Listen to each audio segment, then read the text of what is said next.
ओम नमः सिद्धेभ्यः ओम नमः सिद्धेभ्यः ओम नमः सिद्धेभ्यः।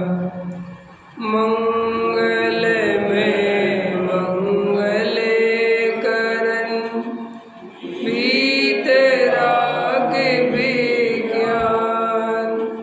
नमो तारे जाते भई अरिहंतादि महान।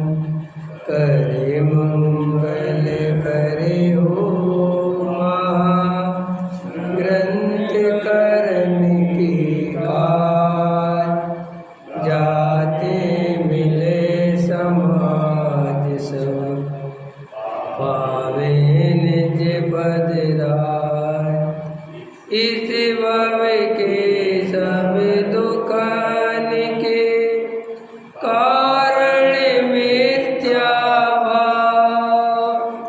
तिनकी सत्ता नाश कर प्रगटे मोक्ष भाव। मोक्ष मार्ग प्रकाशक चौथा अधिकार पृष्ठ क्रमांक 90। इष्टनिष्ठ की मिथ्या कल्पना। कोई पर पदार्थ इष्टनिष्ठ नहीं है और कोई पर पदार्थ इष्टनिष्ठ लगते भी हैं तो वो जीव को स्वयं के पुण्य के उदय से अथवा पाप के उदय से लगते हैं। पर पदार्थ न अच्छे हैं और न बुरे हैं। यह बात अगर जीव को श्रद्धा में बैठ जाए, इस बात का सच्चा श्रद्धान हो जाए तो हमारा दुख दूर हो जाए। क्योंकि हमारे दुख का मूल कारण पर पदार्थों में जो इष्ट अनिष्ट कल्पना चल रही है, इसके कारण हम दुखी हो रहे हैं। तो टोडामल जी साहब ये बात समझा रहे हैं कि पर पदार्थों से तुम्हारा वास्तविक कोई संबंध है ही नहीं। जीव का न शरीर से कोई संबंध है, जीव का न कोई संयोगों से संबंध है। जीव जीव में है, पर पदार्थ में है। लेकिन मिथ्यात्व के कारण, अज्ञानता के कारण, विपरीत मान्यता के कारण अनादिकाल से पर पदार्थों से संबंध जोड़ते चले आ रहे हैं। ये मेरा है, ये मेरा है, ये मेरा है, वो मेरा रहता है नहीं। वो तो समय पाकर चला जाता है, फिर दुखी होता है, फिर किसी दूसरे पदार्थ को अपना बनाता है, फिर वो चला जाता है।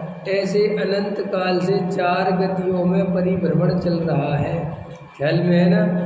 अब श्री गुरु कहते हैं कि देखो, यहाँ कोई कहे कि बाह्य वस्तुओं का संयोग कर्म निमित्त से बनता है, तब कर्मों में तो राग द्वेष करना।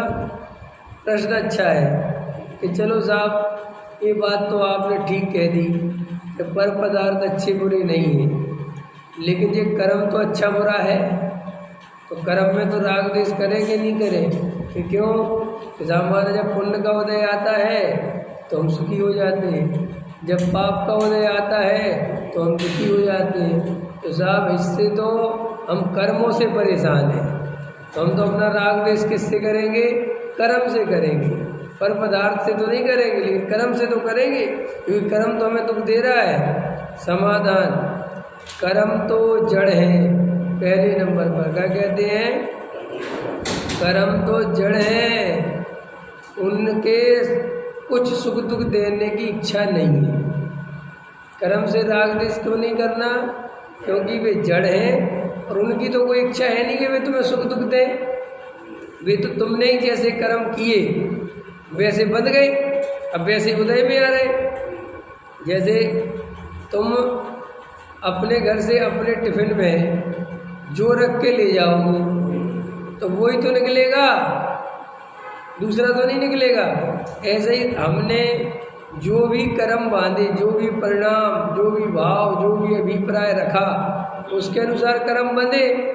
अब वो कर्म बंधे तो वे उदय में आए। तुम कर्मों का क्या लेना देना है? तुमने जैसे कर्म माने थे वैसे उदय में आ रहे। कोई ऐसा तो नहीं है कि तुमने बांधा पुण्य था हृदय में पाप आ रहा है। ऐसा होता तो चलता भी, लेकिन ऐसा बिल्कुल नहीं है। पाप बांधा है तो पाप उदय में आ रहा है। अब जिन जीवों ने पुण्य बांधा है उन जीवों के पुण्य का उदय आ रहा है। तो जिन जीवों के पुण्य का उदय आ रहा है उनको देख के द्वेष करता है, उनको पापी ठहराता है। है ना, खुद का पाप का उदय रहता है तो खुद को नहीं दोषी मानता, कहता मेरी तो कोई गलती नहीं है, मेरी तो किस्मत ही खराब है। अरे तो भाई ये किस्मत खराब की किसने? और उसकी तो भैया किस्मत ही अच्छी है, तो उसकी किस्मत किसने अच्छी की? कोई भगवान बैठा है क्या? ये किस्मत अच्छी खराब क्या होती है? क्या होती है? अरे भाई अच्छे कर्म करे, पुण्य का उदय था तो तुम्हारी किस्मत अच्छी कहते हैं लोग। पाप करे थे, पाप का उदय था, उन पाप के उदय में सब चीज़ें बिगड़ती हैं तो लोग कहते तुम्हारी किस्मत खराब है। ये किस्मत फिस्मत कुछ नहीं होती, किस्मत भी तुम्हारी बनाई हुई है और बिगड़ाई हुई भी तुम्हारी है। और अभी भी आगे की जो किस्मत है वो अभी बन रही है और बिगड़ रही है। अभी भी चेत नहीं रहे, सावधान नहीं हो रहे, भेद ज्ञान नहीं कर रहे, आत्मा का ध्यान नहीं कर रहे, रात और दिन पर पदार्थों में इष्टनिष्ट कल्पना कर रहे, मायाचार कर रहे, हिंसा झूठ चोरी कुशील सब कर रहे, तो फिर कर्म बन रहे, फिर आगे आएंगे। तो सब कैसे क्या करें कि कर्मों को, कसायों को आत्मज्ञान के बिना नहीं रोका जा सकता। पता प्रॉब्लम क्या है? दुनिया में कर्म फिलॉसफी पढ़ाने वाले, कर्णानुयोग पढ़ाने वाले, पुण्य पाप की विशेषताएं बताने वाले, क्रियाकांड बताने वाले, हिंसा झूठ चोरी कुशील परिग्रह की बात करने वाले, चरणानुयोग की बात करने वाले गलती क्या करते हैं? पापों का डर दिखाते हैं, कसायों से कर्म बंधेगा ये भी बताते हैं, और ऐसे ऐसे कर्म बंधेंगे और ऐसे ऐसे उदय में आएंगे ये भी बताते हैं, और ऐसा कर्म बंधेगा तो तुम्हारी दशा ऐसी होगी, ऐसी होगी, ऐसी होगी, ऐसी। जो मायाचार कर रहे तो ऐसा होगा, ये झूठ बोल रहे तो ऐसा होगा, जो चोरी कर रहे तो ऐसा होगा, जो कुशील कर रहे तो। अब वो सब सुनता तो है, अब उसको भयभीत तो कर दिया, कर्मों से तो डरा दिया, लेकिन कर्मों से डरने से कोई कर्म से नहीं छूट जाता। मायाचारी बुरी है, मायाचारी बुरी है, मायाचारी करने से पाप बनता है, झूठ बोलने से पाप बनता है, चोरी करने से पाप बनता है, हिंसा करने से पाप बनता है। खूब समझाया, रात और दिन समझाया, लेकिन ऐसे समझाने से रुकता थोड़ी है वो सब। क्यों नहीं रुकता? क्योंकि वस्तु का जो स्वरूप है कसायों को डायरेक्ट नहीं बदला जा सकता। आप कसायों का डायरेक्ट बिना आत्मा के अनुभव के अभाव नहीं कर सकते।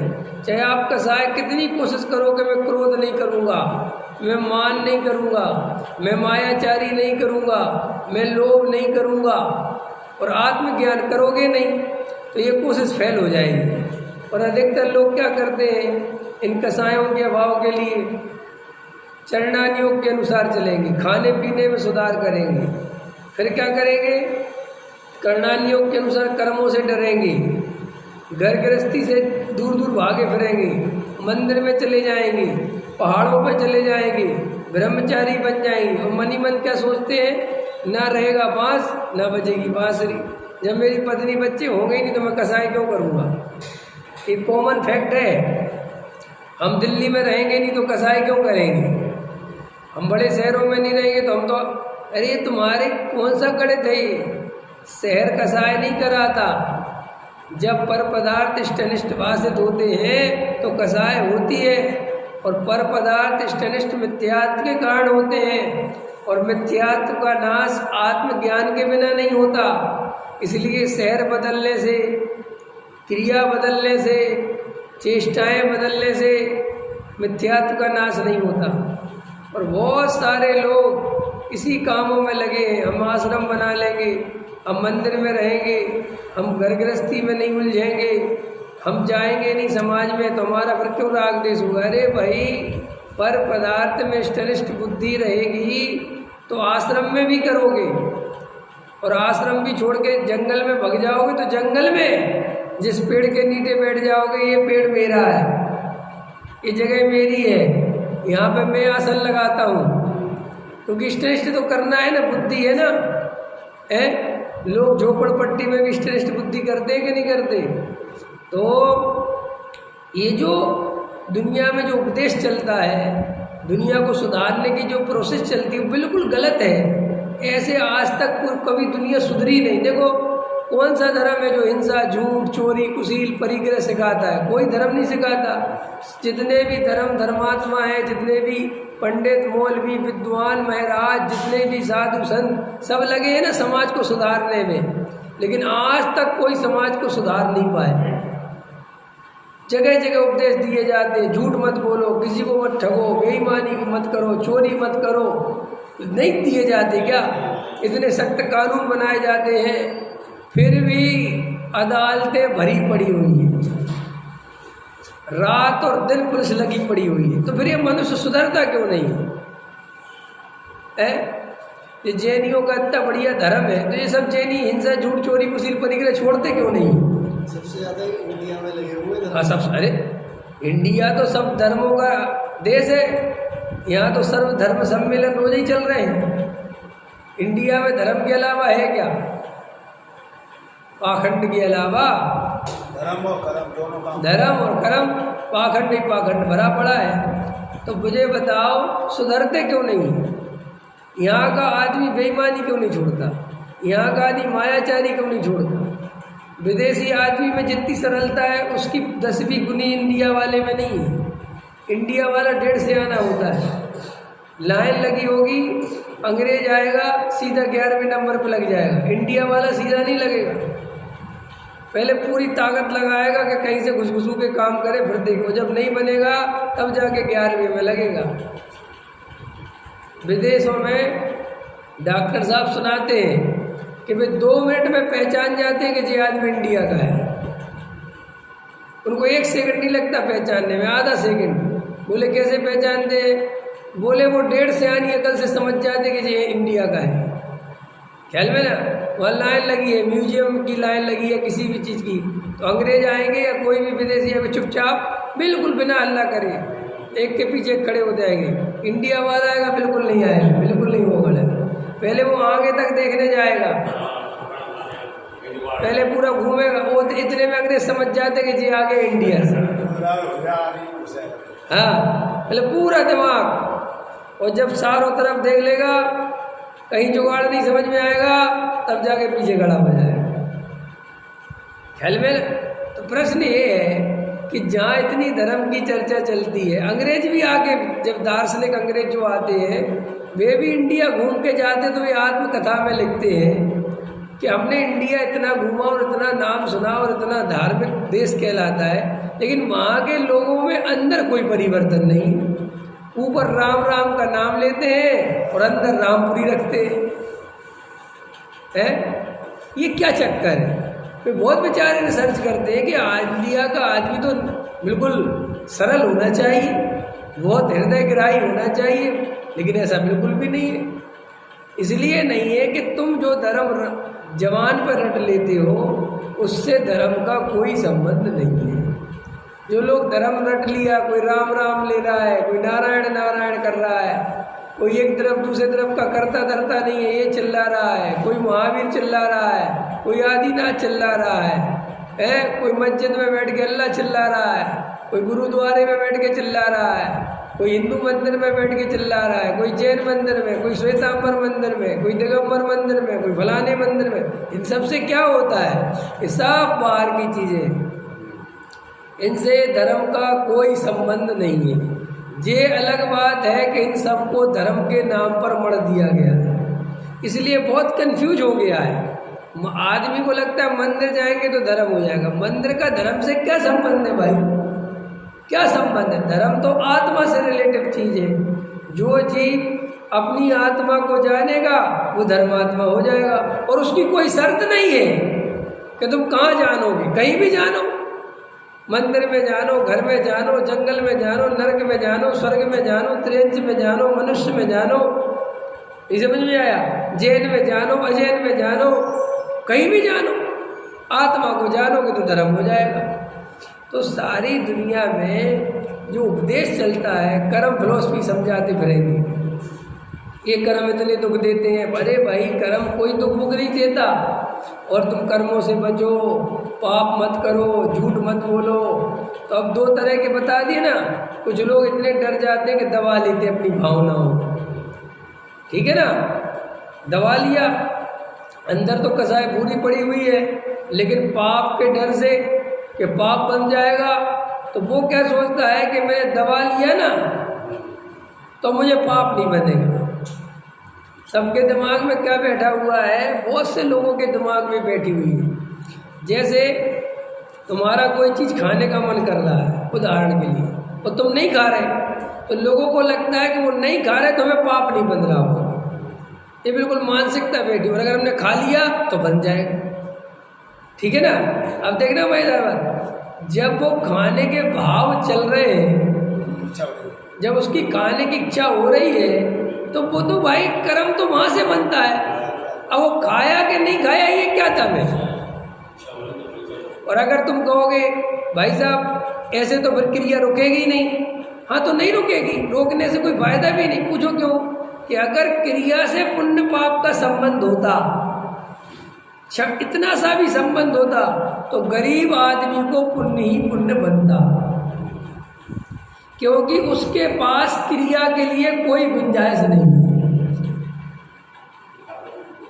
ताकत नहीं है बेचारे को, ना महल में रह सकता है, ना वो अच्छे कपड़े पहन सकता है, कुछ करे नहीं, दान नहीं, क्या करे बेचारा। तो उसे तो पुण्य ही पुण्य बन जाना चाहिए। फिर त्रियंच गति जीवों को तो और पुण्य बन जाना चाहिए, क्योंकि वे तो बेचारे बहुत सीधे होते हैं। त्रियंच गति के जीव क्या जानते बेचारे, रोटी के अलावा काय के लिए कुछ नहीं करते। त्रियंच गति का जीव क्या करता है बता, सीधा साफ बेचारा, गाय है, बैल है, क्या करते हैं बेचारे, कितने हिरण है, क्या करते हैं, दूसरे खा लेते हैं उनको। हिरण बेचारी सूखी पत्ती खाती, किसका क्या बिगाड़ती है, लेकिन शेर आता है, चीता आता है, खट से खा जाता है। उसका क्या करो, उसको तो पुण्य ही पुण्य बनना चाहिए ना, सूखी पत्ती खा रही बेचारी है, तो उसे शेर क्यों खा जाता है? अरे भाई ये बाहर से दिखाई देता है, वो कर्म ही तो किया जब तो हिरण हुई है। कभी आप भयो बलहीन, सबलन कर खायो अति दीन। दौलत राम जी छेड़ाला में कहते हैं ये जीव कभी बलहीन हो गया और अन्य पशुओं के द्वारा, अन्य जानवरों के द्वारा खाया गया, और कभी सिंगादिक सेनी क्रूर, और कभी सिंह हो गया तो दूसरों को खाया। तो भाई ये बातें, ये रामायण कितनी सुनाई जाए, इससे सुधार होने वाला नहीं है, क्योंकि जो सुधरने का असली कारण है वो स्वयं आत्मा का अनुभव है, उसके अलावा कोई उपाय नहीं। इसलिए चरणान योग वाले कितने ही मेहनत कर लें, आत्मज्ञान के बिना चरणान योग नहीं ला सकते। समझ लो अच्छे से बात, कर्णान योग वाले कितने ही मेहनत कर लें, आत्मा के अनुभव के बिना जीव कर्म बांधेगा ही बांधेगा। वर्तमान योग वाले कितने ही कहानी किससे सुना लो, कितने ही, आत्मज्ञान के बिना चार गति भ्रमणा नहीं रुकेगी।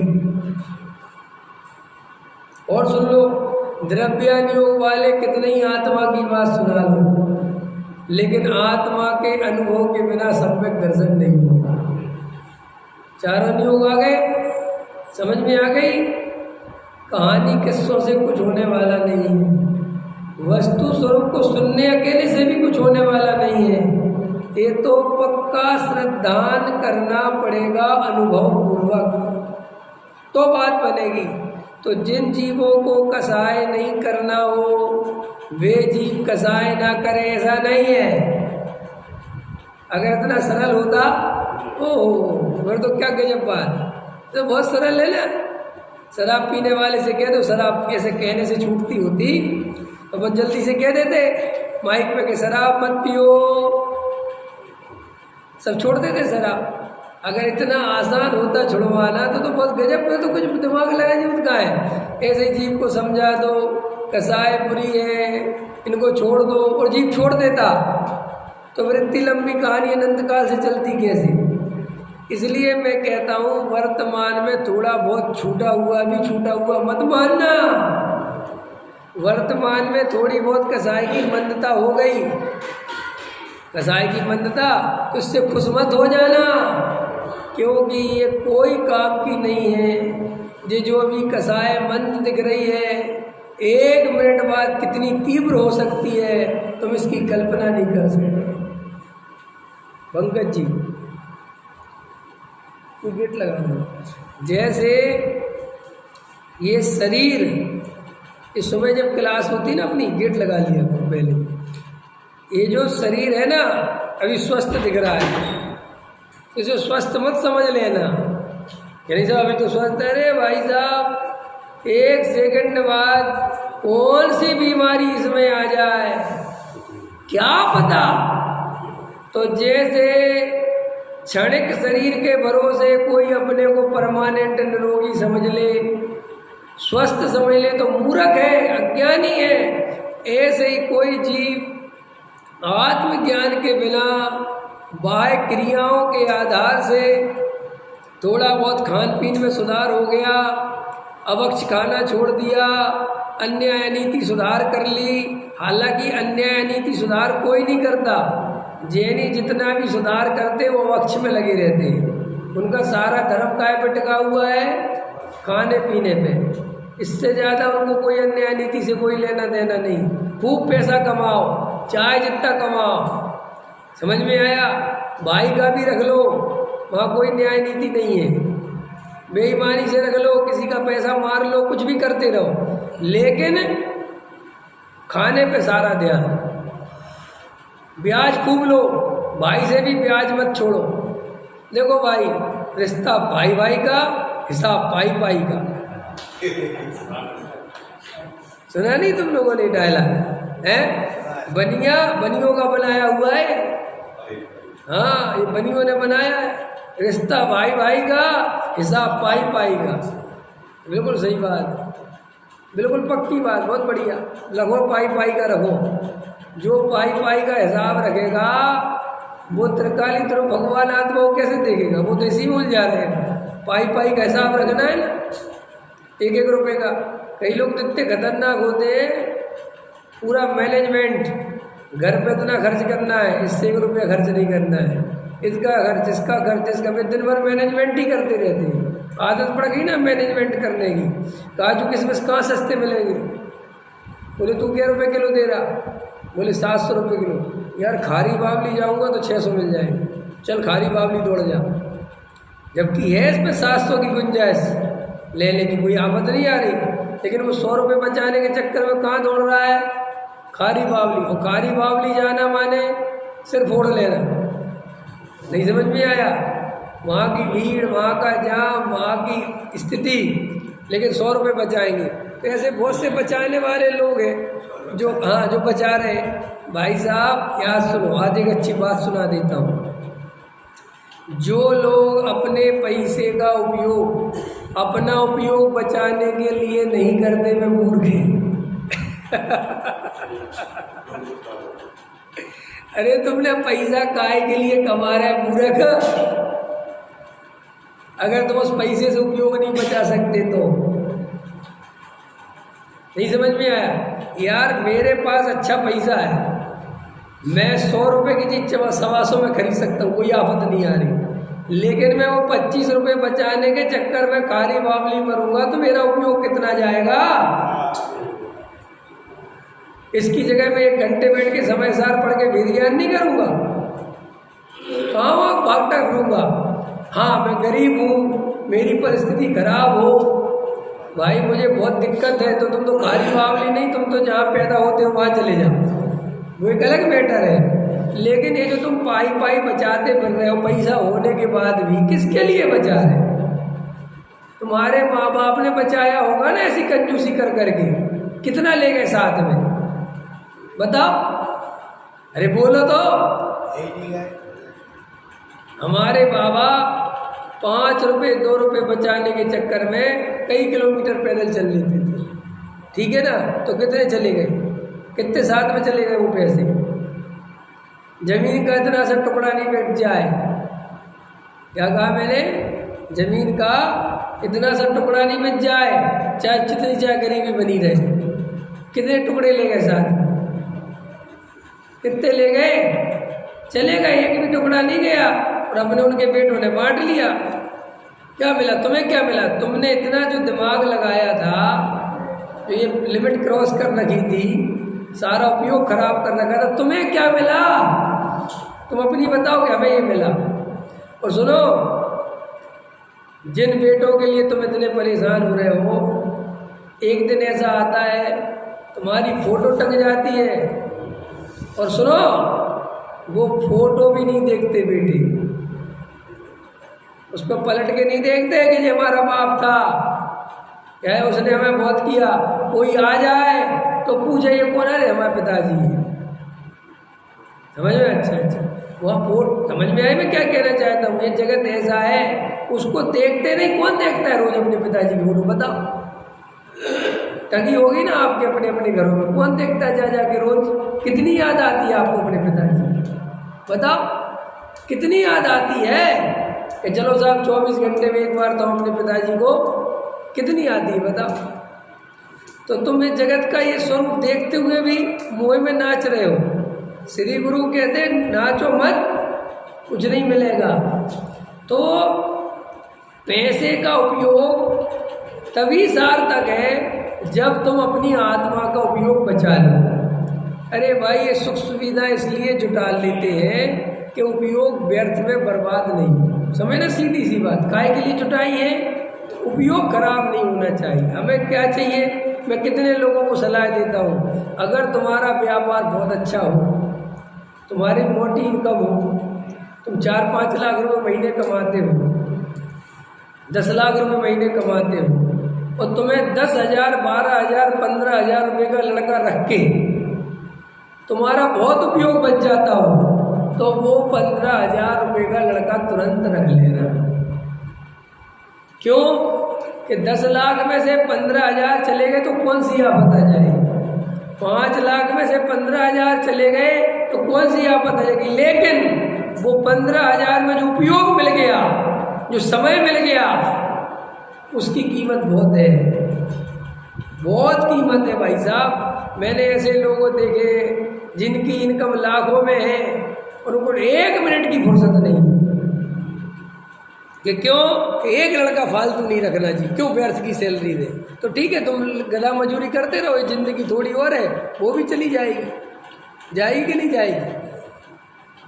भाई साहब, मैं तो कहता हूँ नुकसान भी होता हो थोड़ा बहुत, तो भी हो जान दो, कहना कोई बात नहीं। समय सार छूटेगा तो ये नुकसान ज़्यादा है, वेद ज्ञान छूटेगा तो ये नुकसान बहुत भारी पड़ेगा। नहीं समझ में आया? मैं कितने दिन उदाहरण देता हूँ कि सब मुझे सलाह देते हैं कि फैक्ट्री साहब 9 बजे अपने हाथ से खुलवाओ, अपने हाथ से बंद करो। न लड़के 9:30 बजे काम चालू करते हैं, 9:15 काम चालू करते हैं। मैं कहता हूँ करने दो, ठीक है कि नहीं? करने दो। उनके 15 मिनट बचाने के चक्कर में मैं अपनी ज़िंदगी बर्बाद नहीं कर सकता। नहीं समझ में आया? देखो भाई, ये भेद ज्ञान इस पर्याय का मूल मंत्र है। इस पर्याय में जो हमें अवसर मिला है वो पैसा कमाने के लिए नहीं मिला है, शरीर का स्वस्थ रखने के लिए नहीं मिला है, बाल बच्चे पालने के लिए पर्याय नहीं मिली है। घबराना नहीं, ये तो सब हमारा मोह है जो हम ये सब कर रहे हैं। असली काम तो हमें इस पर्याय में भेद ज्ञान करके आत्मानुभव करना है। हम इस काम के लिए आए, और इससे ज़्यादा इस पर्याय का कोई दूसरा काम उपयोग नहीं लेना। और वे मूर्ख है वे लोग जो वेद ज्ञान और आत्मानुभव छोड़ के सारी पर्याय मात्र पर पदार्थों के मोह में लगा देते हैं। क्या मिलेगा? अरे बहन जी, हमने ऐसे लोग देखे जिनने अपना एक एक समय अपने बच्चों में लगा दिया। अगर बच्चों ने कहा खड़े हो जाओ, खड़े हो गए। बच्चों ने 20 स्वाध्याय बोला, फटाफट बाहर निकल के आओ, तुरंत चले गए बिना सोचे समझे। बेचारे उन्हीं के बच्चे एक भी पास में नहीं, अकेले रह गए।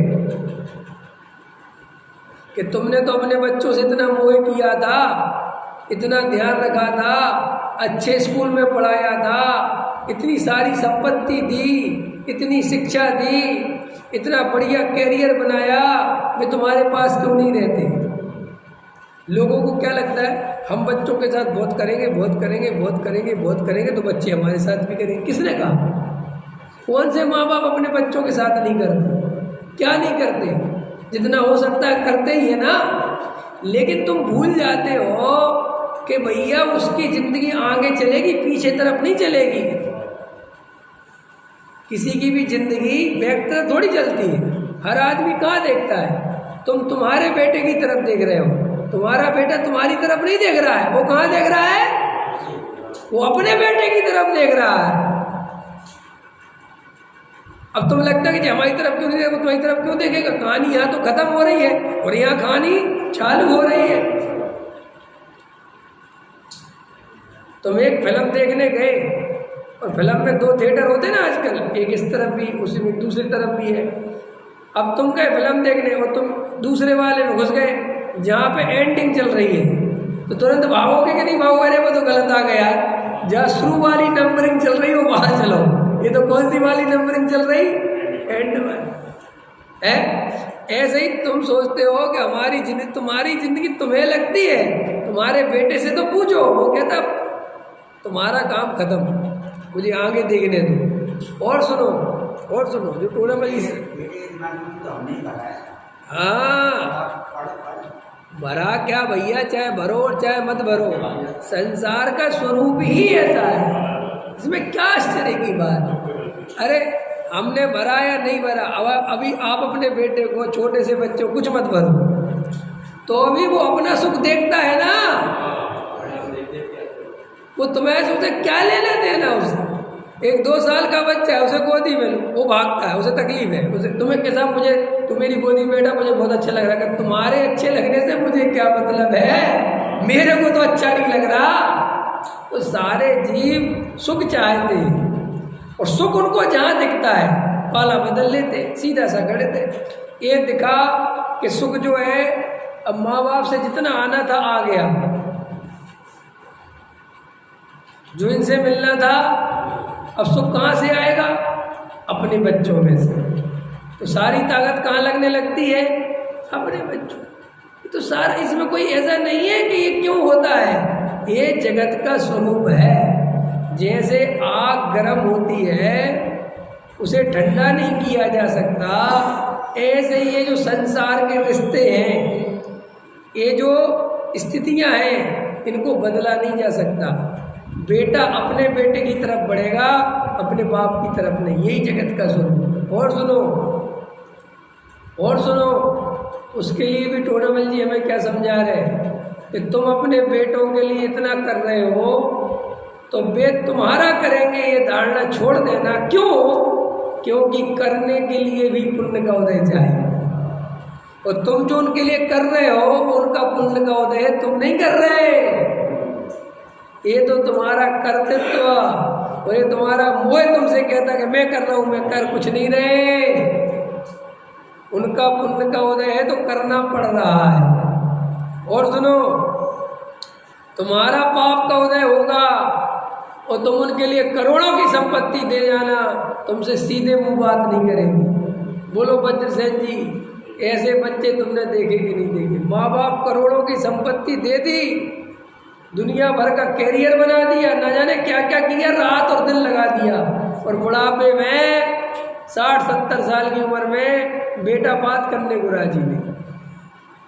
वो कह रहा मुझे नहीं रहना इधर तुम्हारे साथ, चलो छोड़ो कि बेटा हम यहाँ पे अकेले के, तुम जानो तुम्हारा काम जानो,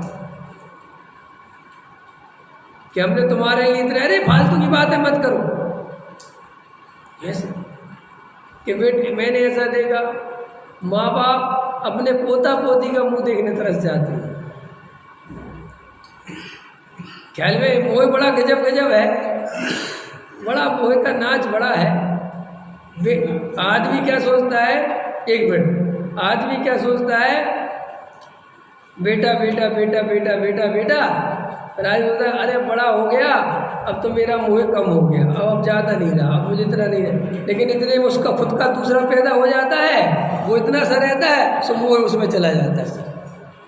ये मोह जैसे तैसे समट भी रहा था, फिर एक नए मोह की तैयारी हो जाती है कि क्या, कि हमारा पोता होगा।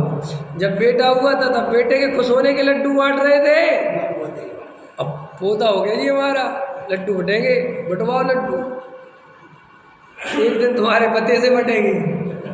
ख्याल में है कि नहीं आया? ये देखो मोह की क्या फिलॉसफी है, मतलब जीव को बिल्कुल गैफ ही नहीं मिलता, एकदम चक्र चलता है, एकदम सोचने का अवसर ही नहीं है। यहाँ बेटे से जैसे तैसे मोह कम हो ही रहा था कि पोता टपक गया, अब उसमें मोह चला गया कि चलो जी बेटा तो जैसा तैसा, पोता तो मेरा बहुत बढ़िया है। और फिर लोग तो मानते तो है नहीं, बिल्कुल बाबा पे गया है, बाबा फूल के कोप्पा। मोहे की महिमा देखो, वाह क्या भजन है? क्या तेरे मन में समाई तूने, है तूने अपनी ही सुध बुलाई, अपने ही स्वरूप को बुला दिया। ओ क्या करे भैया, जागो। तो श्री गुरु क्या कहते हैं कि देखो ये जो तुम नाच रहे हो मोह में, शांति से बैठ के देखो कि हो क्या रहा है। कसायों के डराने से, कसायों को बुरा बोलने से, कर्म के डरने से, कर्म मुझे बंधन कराएंगे, चार गति में रुलाएंगे, ऐसे दिमाग लगाने से कर्म से नहीं छूट जाओगे। कर्म का नाश करना है तो एक आत्मा ज्ञान और आत्म अनुभव ही करना पड़ेगा, कोई उपाय नहीं है। कसाय के अभाव का उपाय कसाय को लड़ना झगड़ना नहीं, कसाय को दबाना नहीं। समझ में आया? तो मैं क्या कह रहा था कि कई लोगों को ऐसा भ्रम पड़ा हुआ है कि हम क्रिया नहीं करेंगे, कसाय को दबा लेंगे तो धीरे धीरे वो कसाय मिट जाएगी। अगर वास्तव में ऐसे कसाय मिटती होती तो फिर कसाय मिटाना बहुत सरल था। क्रोध आया दबा लो, और बताते भी दुनिया, क्रोध आया तो पानी पी लो, क्रोध आए तो नमोकार मंत्र पढ़ने लगो, क्रोध आए तो भगवान की याद करने लगो, क्रोध चला जाएगा। चला तो जाएगा लेकिन जाएगा नहीं, रहेगा वहीं, बस थोड़ी देर के लिए दिखना बंद हो जाएगा। ये साधु संत जो अज्ञानी है, जिनको आत्मज्ञान नहीं है, इन विचारों की क्या हालत है। त्यागी वृत्ति बन जाते हैं, अंदर कसाय दबा के रखते हैं, ख्याल में है ना। फिर वो कसाय जोर मारती है तो फिर जल्लाहट निकलती है, फिर तकलीफ होती है, फिर परेशान होते हैं, फिर ना जाने क्या क्या स्थितियाँ बनती हैं, ख्याल में है ना। कितने बार मैं देखता हूँ सम्मित से घर पे जाओ तो सीधे महाराज ही रसीद कट्टा लेके खड़ी है। छोटे छोटे से मंदिर बने ना नीचे तलहटी में, वो महाराज ही खड़े हैं, माता जी खड़ी है, हे भैया इधर आओ, कहाँ से आए, काय का काम है, कहाँ से आए? वो तुमने गलती से कह दी दिल्ली से, दिल्ली माने पैसा, मुंबई माने पैसा, कलकत्ता माने पैसा, समझ गए ना। अरे दिल्ली से आए, आओ आओ, हाँ भैया देखो अपना जी जी चल रहा है, जी चल रहा है, जी देखो इतना बढ़िया हमने बनवा लिया, जी बनवा लिया, जी बनवा लिया, हाँ बढ़िया है माता जी बढ़िया है, ठीक है ठीक है। अरे भैया वो ठीक तो है, पैसा लगवाओ। अब ये माता जी महाराज जी की हालत क्यों है, क्या करें क्या करें। चढ़ जा बेटा सूली पे, गला भला करे भगवान। अज्ञानता में बिना वस्तु स्वरूप समझे बन गए महाराज, बन गए माता जी, बन गए ब्रह्मचारी। अब आत्मा वात्मा तो मिला नहीं, और आत्मा मिले नहीं तो आदमी करे क्या बेचारा, उसकी गलती नहीं बिल्कुल भी। एक भी जीव उनको मैं कभी नहीं सोचता कि इनकी हालत ऐसी, अरे क्या करे। अरे भैया अपन और अपन की, अपन अपने आप को देखो, दूसरों को मत देखो। अपन के पास दुकान है ना, मकान है, तो मंदिर से उठ के वहाँ चले जाते हैं, चले जाते ना। यहाँ भी प्रवचन खत्म होगा तो कहाँ चले आओगे, अपने घर चले जाओ। खट से बोलोगे अपनी घरवाली से अथवा मम्मी से, जो भी बहन से, लाओ जल्दी खाना लगाओ, बोलोगे कि नहीं बोलोगे, लगा देंगे। चलो मुझे ऑफिस जाना है, जाओ 2 पैसे कमा रहे, तुम्हारे पास सारे काम है ना, ठीक है। अब उस बेचारे के पास ना तो आत्मज्ञान है, ना दुकान है, ना मकान है, ना रोटी की व्यवस्था है, और क्या करे। इसलिए जो ये साधु, अज्ञानी की बात कर रहा हूँ, हाँ, ज्ञानी की नहीं बेचारे। इसलिए ये अज्ञानी साधु, जब मंदिर से लोग जाते हैं उनको बड़ी तकलीफ होती है, अब दिन भर अकेले काटना है। अभी सब लोग शाम को आएंगे, दिन भर कैसे कटेगा भैया। आहार की कहाँ व्यवस्था है कि आज तो सारे चले गए, आज नहीं है, अरे मर गए। ये क्यों हो रहा है? क्योंकि आत्मज्ञान से रहित व्यक्ति करे क्या। देखो भाई, हमने 1000 दफ़े कहा, लोग दुनिया की निंदा करने में लगा है, कोई पंडितों की निंदा कर रहा, कोई महाराजों की निंदा कर रहा, कोई किसी की। मैं सच बता रहा हूँ आपसे, बिना आत्मज्ञान के जीव की दशाएं होनी है। इसमें क्या आश्चर्य है, क्या घबराना। बिना आत्मा के अनुभव के ऐसे होना ही है, क्या करें। देखो भाई, दौलत राम जी ने पहली लाइन लिखी 6 डाला में, जी ध्रुवन में जीवे अनंत, सुख चाहे दुख ते भय बंद। इस 3 लोक में जितने भी जीव हैं सब सुख चाहते और दुख से डरते। कौन जीव है जो सुख नहीं चाहता? इसलिए पंच इंद्रिय के विषय भोग छोड़ दिए और आत्मा का सुख मिला नहीं। घर परिवार छोड़ दिया और निज घर मिला नहीं। जो बाहर में घर था वो भी छोड़ दिया और निज घर मिला नहीं। तो फिर क्या है? फिर घर घर की ठोकरें खानी पड़ेगी, दर दर की ठोकरी खानी पड़ेगी। क्या करें? और दर दर की ठोकरें खाओगे तो खाओ, कोई उपाय। फिर दूसरों को भी खिलाओगे कि क्यों? कि ग्रुप तो बनाना है, संग तो बनाना है। अभी तो नहीं कह सकते कि कुछ नहीं मिला। अगर ये कह देंगे तो वो मान कसाय आड़े आती है। नहीं समझ में? अगर मैं ये कह दूं कि कुछ नहीं मिला, साधु बनने से कोई आत्मा भात्मा नहीं मिला, सब करके देख लिया, तो जो लोग अभी रोटी दे रहे हैं वो और बंद हो जाएंगे।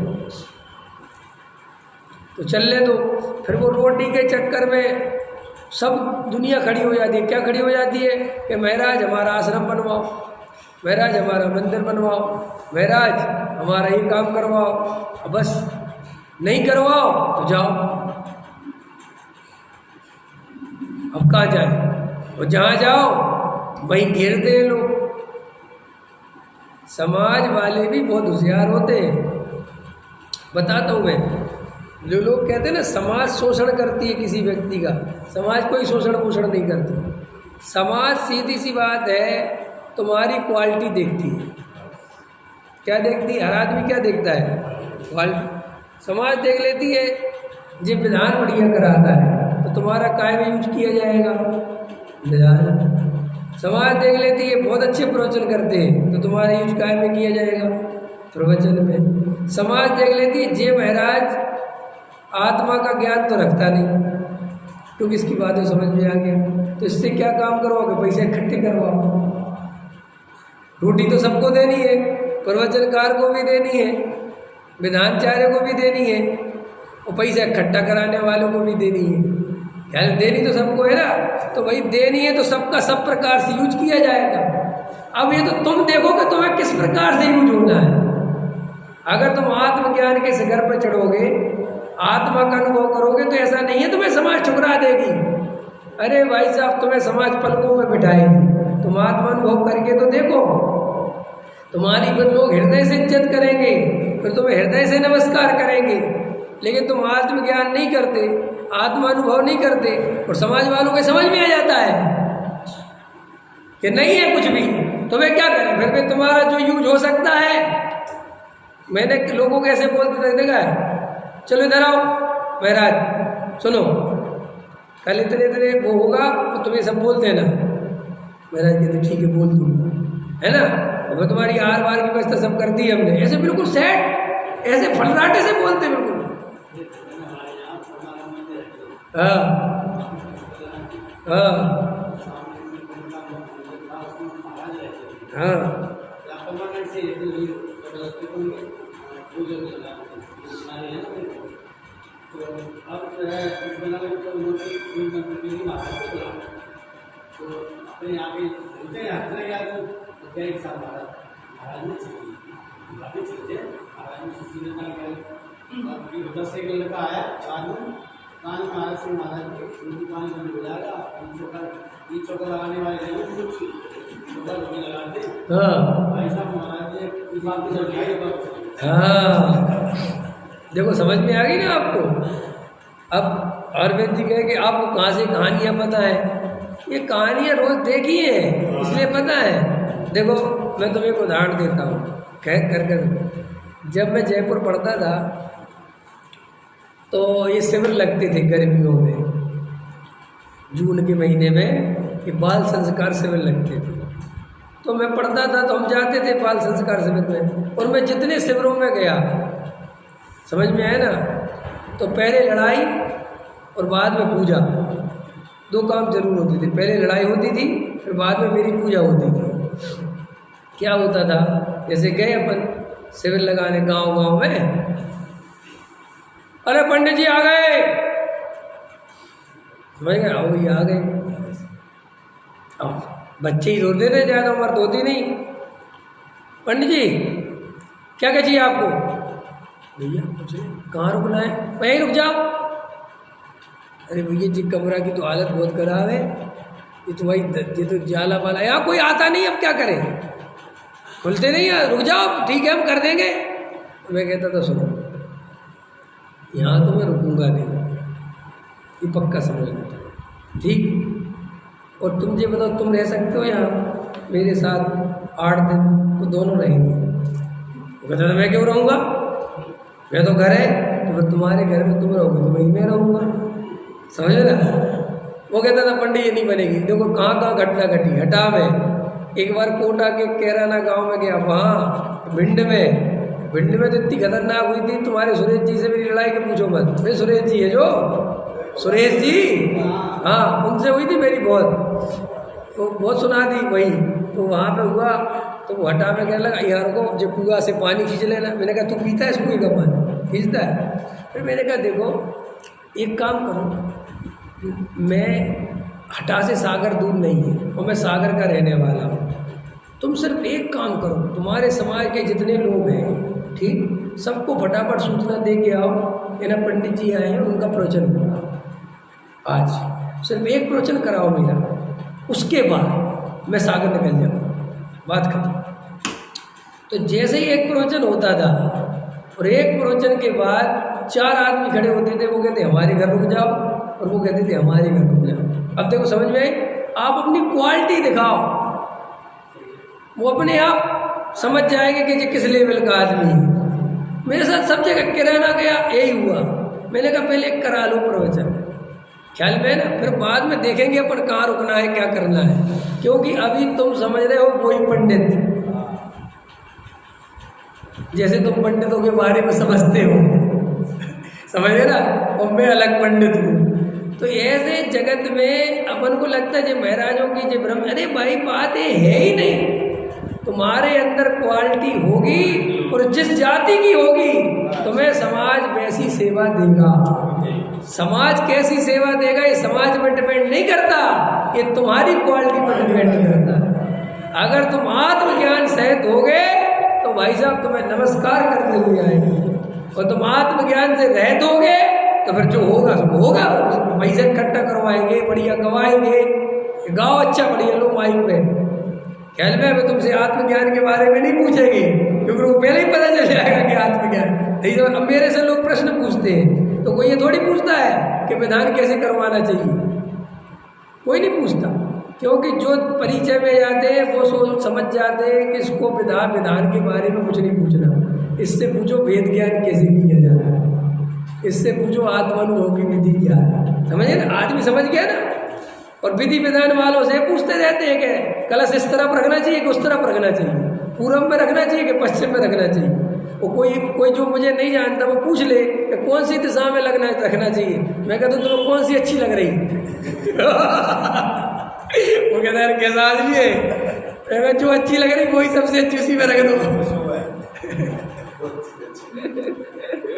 है?